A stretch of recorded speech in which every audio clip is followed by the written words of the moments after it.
Ինչպես հավատալ Աստծուն, երբ իմ աղոթքները տարիները չեն իրականանում։ Նախ ասեմ, որ արդեն նման հարցը ինքը ճիշտ հարց չի։ Ինչու՞։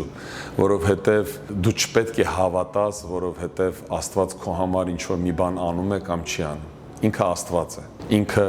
ուզում է անում է, չի ուզում չի անում։ Մյուս կողմից մենք տեսնում ենք Աստվածաշունչը, որ ասում է, երբ որ դու հավատում ես նրան, իրական հավատում ես նրան եւ դու նրանն ես,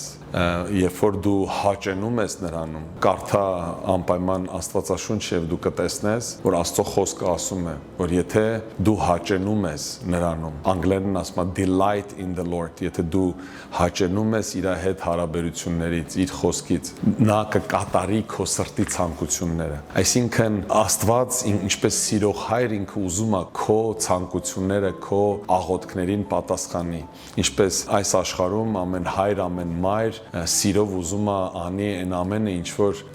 լավ է իր երեխաներին, ինչ երեխաները ցանկանում են։ Բայց մենք նույնպես գիտենք, որ բաներ կան, որ երեխաները ցանկանում են, որը դու գիտես, որ ինչքան էլ նրանք ցանկանում են, նրանք կարող են վնասել երեխային։ Եվ իհարկե դու նման բաներին չես պատասխանում, դու չես անում, որտեվ գիտես դա լավ չի երեխայի համար։ Նույնն էլ մեր երկնային հայրը, եթե քո ցանկությունները նրանք ճիշտ չեն, եթե նրանք չեն համապատասխանում Աստծո կամքին, այսինքն երբ որ ասում եմ ճիշտ չեն, իրանք քեզ համար գուցե ճիշտ են, բայց դու պետք է սովորես վստահել Աստծուն, որ նա